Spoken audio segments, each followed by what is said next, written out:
जय जय रघुवीर समर्थ. समर्थ म्हणतात की संपत्ती संकटाच्या वेळेस कामाला येणार नाही. समर्थ म्हणतात की संपत्ती ही संकटाच्या वेळेस कामाला येणार नाही. पण समर्थ म्हणतात की आपण केलेले उत्तमाचे कर्म, आपण केलेले सत्कर्म आणि आपण मिळवलेली पुण्याई मात्र संकटाच्या वेळेस नक्कीच कामाला येईल असं समर्थ आपल्याला इथे सांगतात.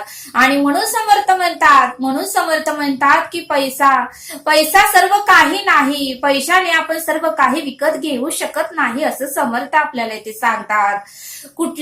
कधी कुठला प्रसंग येईल हे सांगता येत नाही. आणि म्हणून समर्थ म्हणतात की कोण प्रसंग येईल कैसा, नाही या देहाचा भरोसा, जैसे ताही दिशा पक्षी उडून जाते. समर्थ म्हणतात की कुणाच्या आयुष्यात कोणता प्रसंग कुठल्या टायमाला कुठल्या वेळेला येईल हे सांगता येत नाही.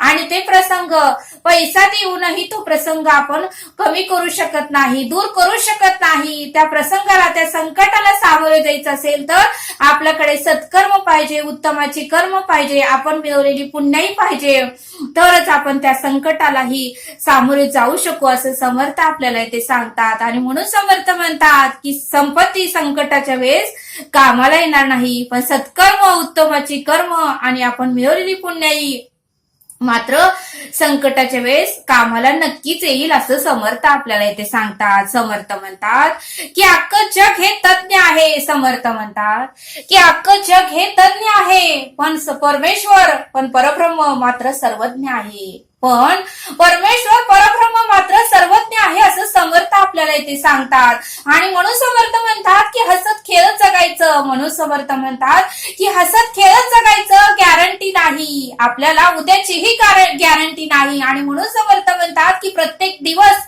हा आपल्या आयुष्यातला शेवटचा दिवस आहे असं समजूनच आपण उपासना करायची. आपल्या आयुष्यातला हा शेवटचा दिवस आहे समजूनच आपण एखादं सत्कर्म करायचं. आणि आपल्या आयुष्यातला हा शेवटचा दिवस आहे असं समजूनच एखादं तरी उत्तमाचं कर्म करायचं, एखाद्या तरी व्यक्तीचा आपण आशीर्वाद घ्यायचा असं समर्थ आपल्याला इथे सांगतात. आणि म्हणून समर्थ म्हणतात की प्रत्येकाला जन्माची तारीख माहिती आहे, पण मृत्यूची तारीख मात्र कोणालाच माहिती नाही. आणि मृत्यू हा त्रिकाला बाधित सत्य आहे. जन्म आहे याचा अर्थ मृत्यू हा नक्कीच आहे, पण तो कधी येईल हे आपल्याला माहिती नाही. आणि तो यायच्या आधी मात्र आपल्याकडून पुण्याई आणि सत्कर्म हे घडलंच पाहिजे असं समर्थ आपल्याला इथे सांगतात. आणि म्हणून समर्थ म्हणतात की तुळशीला घातलेलं पाणी वाया जात नाही. म्हणून समर्थ म्हणतात की तुळशीला घातलेलं पाणी हे कधीही वाया जात नाही. आणि गायीची सेवा केलेली ही कधीही वाया जात नाही. आणि आई वडिलांची सेवा केलेली कधीही वाया जात नाही. त्याची पुण्याई आपल्या कार्डवर नक्कीच पडते आणि त्याचं फळ मात्र आपल्याला नक्कीच मिळतं असं समर्थ आपल्याला इथे सांगतात. समर्थ म्हणतात की मोराच्या पिसारावर कितीही मोरपीस असले तरी, समर्थ म्हणतात की मोराच्या पिसारावर कितीही सुंदर मोरपीस असले तरी तो मोर मात्र त्या सुंदर पिसाला बघू शकत नाही. समर्थ म्हणतात की मोराच्या पिसारावर कितीही सुंदर मोरपीस असले तरी तो मोर मात्र तो पीस बघू शकत नाही. तसं समर्थ म्हणतात की देवाच्या आशीर्वादाशिवाय आपणही पुढे जाऊ शकत नाही. तसं समर्थ म्हणतात की परमेश्वराच्या परब्रह्माच्या आशीर्वादाशिवाय ही आपण पुढे जाऊ शकतच नाही. आणि म्हणून समर्थ म्हणतात की कोणतेही कार्य करताना, कोणतेही कामाची सुरुवात करताना, कोठेही जाताना त्या परब्रह्माला सांगूनच जावा. कारण समर्थ म्हणतात की एकदा घरातून बाहेर पडलं की संध्याकाळी आपण घरी येऊ का नाही याचीही शाश्वती आता कलियुगामध्ये नाही. आणि म्हणून समर्थ म्हणतात की आपण घराच्या बाहेर पडतानाही समर्थांना सांगूनच घराच्या बाहेर पडलं पाहिजे असं समर्थांनी आपल्याला इथे सांगितलं. समर्थ म्हणतात की मनुष्याला सगळ्याचा आवाज काढता येतो. समर्थ म्हणतात की मनुष्याला सगळ्याचा आवाज काढता येतो, पण प्राण्यांना मात्र मनुष्याचा आवाज काढताच येत नाही. प्राण्यांना मात्र मनुष्याचा आवाज काढताच येत नाही. कुठल्याच प्राण्यांना म्हणले मनुष्याचा आवाज काढता येत नाही. का तर समर्थ म्हणले मनुष्य प्राणी ही लास्ट योनी आहे, मनुष्य योनी ही शेवटची योनी आहे. समर्थ म्हणतात की आपण सर्व काही योनीतून आलेला आहे. सर्व योनीतून आपण जन्म घेऊन ही शेवटची योनी म्हणजे मनुष्य योनी आहे. आणि म्हणूनच आपल्याला सर्व प्राण्यांचा आवाज काढता येतो आणि प्राण्यांना मात्र मनुष्याचा आवाज काढता येत नाही. आणि म्हणून समर्थ म्हणतात की एवढी 84 योनी आपण फिरून आलो तर या नरदेहाचा आपण अनमोल देहाचं आपण सत्कर्मात लावता आलं पाहिजे. या देहाला सद्गतीला आपल्याला नेता आलं पाहिजे. कारण 50% पाप 50% पुण्य मिळाल्यावर हा नरदेह हा मनुष्य देह आपल्याला प्राप्त झालेला आहे. तर या देहाचंही आपल्याला सोनं करता आलं पाहिजे असं समर्थांनी आपल्याला इथे सांगितलं. समर्थ म्हणतात की आपल्या कर्मामध्ये आपण सावध असलं पाहिजे. समर्थ म्हणतात की आपल्या कर्मामध्ये आपण सावध असलं पाहिजे. म्हणून समर्थ म्हणतात की रावण कंस म्हणून समर्थ म्हणतात की रावण कंस हिरण्यकश्यप हे कर्मामध्ये सावध नव्हते. समर्थ म्हणतात की रावण कौरव हिरण्यकश्यप आणि कंस हे कर्मामध्ये बेसावध होते आणि म्हणूनच त्या सर्वांचा नाश झाला. हे कर्मामध्ये बेसावध होते, त्यांना काही उत्तम चांगलं वाईट काही कळत नव्हतं आणि म्हणूनच त्यांचा सर्व नाश झाला असं समर्थांनी आपल्याला इथे सांगितलं. आणि म्हणून समर्थ म्हणतात की आपण कर्मामध्ये सावध असलं पाहिजे असं समर्थांनी आपल्याला इथे सांगितलं.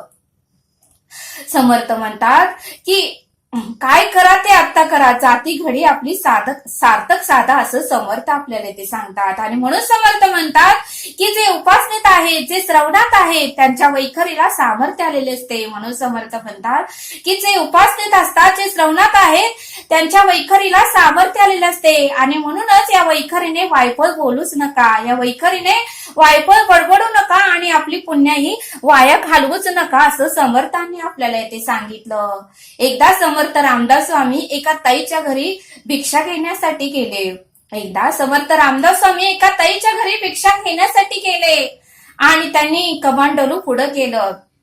त्या ताईने ही घरामध्ये खीर केली होती. ती म्हणली समर्था थांबा, मी तुमच्यासाठी खीर बनवली आहे. आणि तिने ही गरम गरम खीर समर्थांना देण्यासाठी बाहेर घेऊन आली. समर्थांचं तिने कमांडलू पाहिलं तर त्या कमांडलू मध्ये पूर्णपणे घाण होती, दगड भरलं होतं, गाईचं शेण भरलं होतं. त्यावेळेस ती ताई म्हणाली समर्था मी या कमांडलू मध्ये खीर कशी टाकू? त्यावेळेस समर्थ म्हणले नाही, यामध्येच दे. त्यावेळेस ती ताई म्हणाली नको, मी हे कमांडलू स्वच्छ करते आणि मगच त्यामध्ये खीर तुम्हाला देते. त्यावेळेस समर्थ म्हणाले. त्यावेळेस समर्थ तिथे थांबले आणि म्हणाले 2 मिनिटं थांब. आणि समर्थ तिला म्हणाले मीही तुला खूप दिवस झाले हेच सांगतोय, मीही तुला खूप दिवस झालं हेच सांगतोय की तू तुझ्या मनामधली आधी गहाण स्वच्छ कर, तुझं अंतकरण आधी स्वच्छ कर आणि मगच तुला उत्तमाचे कर्म तुझ्याकडून घडतील, उत्तमाची उपासना तुझ्याकडून घडेल आणि उत्तमाचे श्रवण तुझ्याकडून घडेल. आणि त्यावेळेस मात्र त्या ताईला समजलं आणि त्या ताईने समर्थांचा कमांडलू स्वच्छ केलं आणि त्यामध्ये समर्थांना खीर दिली. बघा म्हणले समर्थ, आपलं जर मनामध्ये असंख्य विचार असले तर आपल्याकडून उत्तमाची उपासना घडत नाही. आणि म्हणून समर्थ म्हणतात आधी मनातील सर्व विचार काढून टाका आणि मगच उत्तमाची उपासना तुम्ही करा असं समर्थ आपल्याला ते सांगतात. समर्थ म्हणतात की आपण कपाट कशासाठी घेतो, घरातील कपाट कशासाठी घेतो? का तर त्यामध्ये महत्वाची कागदपत्र ठेवण्यासाठी, पैसे ठेवण्यासाठी आणि सोन्याच्या वस्तू ठेवण्यासाठी आपण लॉकरचं कपाट घेतो आणि ते लॉक करतो आणि चावी व्यवस्थित ठेवतो. का तर आपले सर्व कागदपत्र, आपलं सोनं, आपलं पैसा व्यवस्थित राहावा म्हणून आपण ते कपाट घेतो. मग समर्थ म्हणतात की आता त्या कपाटाकडे जाऊ नका. समर्थ म्हणतात की त्या कपाटाकडे जाऊ नका, तुम्ही तुमच्या देहाकडे या, हे देहरूपी कपाटाकडे या. समर्थ म्हणतात की हा देह सुद्धा सत्कर्म, उपासना आणि पुण्याईने भरून टाका आणि ह्यालाही लॉक करा.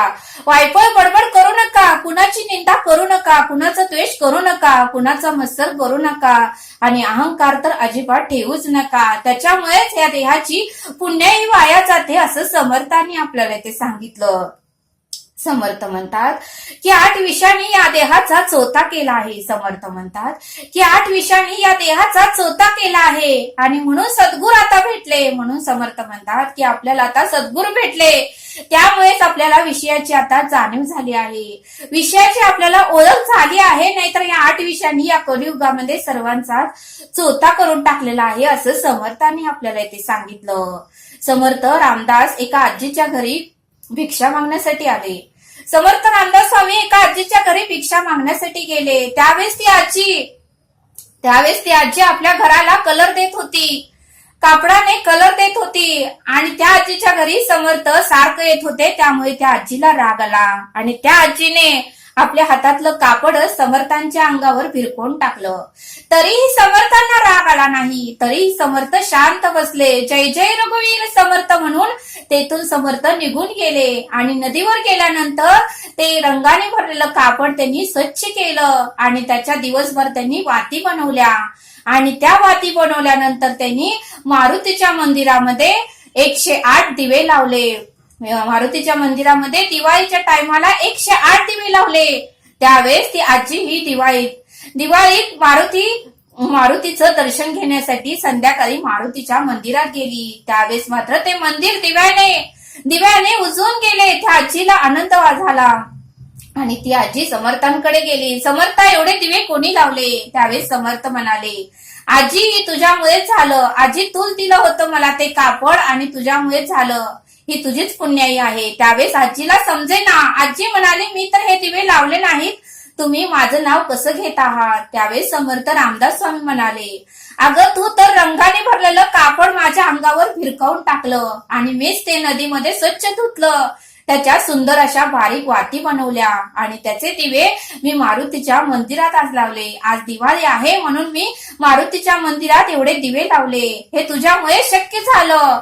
त्यावेळेस मात्र आजीच्या डोळ्यात अश्रू आले. आपण मात्र समर्थांना असं वाईट वागलो. आपण मात्र त्यांना हे कापड भिरकावून टाकलं. आपण ही फार मोठी चूक केली. त्यावेळेस आजीलाही पश्चाताप झाला आणि त्या आजीने समर्थ रामदास स्वामींना साक्षात दंडवत घालून त्यांची ही माफी मागितली. बघा म्हणले सद्गुरू, परब्रह्म ईश्वर असूनही त्या ईश्वराला कधीही राग येत नाही असं समर्थ आपल्याला इथे सांगतात. समर्थ म्हणतात की कोणाचाही निंदादेश करू नका, कारण त्यामुळेच आपली पुण्याई वाया जाते असं समर्थ आपल्याला इथे सांगतात. आणि म्हणून समर्थ म्हणतात की जे श्रवणात आहेत, जे उपासनेत आहेत, ते दास आता त्रेतायुगातच आहे. जे श्रवणामध्ये आहेत, जे उपासनेत आहेत, ते सर्व दास त्रेतायुगातच आहेत. त्रेतायुगातली कर्मच ते करत आहेत असं समर्थांनी आपल्याला ते सांगितलं. आणि म्हणून समर्थ म्हणतात की काय करा ते आता करा, जाती घडी सार्थक साधा असं समर्थ आपल्याला इथे सांगतात. समर्थ आपल्याला एक श्लोक देतात. महाभक्त प्रल्हाद हा कष्टविला, म्हणून तया कारणे सिंह झाला. नये ज्वाळ विशाल सन्नित कोणी, नुपेक्षी कदा देव भक्ताभिमानी. या श्लोकाचा अर्थ समर्थ सांगतात की हिरण्यकश्यपूचा मुलगा प्रल्हाद हा असुर कुळात जन्मलेला असला तरी महान भगवत भक्त होता. हिरण्यकश्यपूचा मुलगा प्रल्हाद हा असुर कुळात जन्माला आलेला असला तरी तो महान भक्त होता. त्याच्या पित्याने त्याला भक्तीपासून परावृत्त करण्यासाठी त्याचा खूप छळ केला. त्याच्या पित्याने त्याला भक्तीपासून परावृत्त करण्यासाठी त्याचा खूप छळ केला. प्रल्हादात जेव्हा अति कष्ट झाले तेव्हा त्याच्यासाठी भगवंताने नरसिंह अवतार घेऊन त्याच्या पित्यास ठार केले. प्रल्हादात जेव्हा अति कष्ट झाले तेव्हा त्याच्यासाठी भगवंताने नरसिंह अवतार घेऊन त्याच्या पित्यास ठार केले. त्यावेळी त्याच्या विशाल जबड्यातून भयंकर ज्वाळा येत असल्याने कोणीही त्याच्या जवळ जाऊ शकत नव्हतं. देव खरोखरच भक्ताभिमान आहे. तो आपल्या भक्ताची कधीही उपेक्षा करीतच नाही. असा या श्लोकाचा अर्थ समर्थांनी आपल्याला इथे समजावून सांगितला. तरी आता आपण येथेच थांबूया. हा व्हिडिओ आवडल्यास सबस्क्राईब करा. भेटूया पुढील भागात. धन्यवाद. जय सद्गुरू.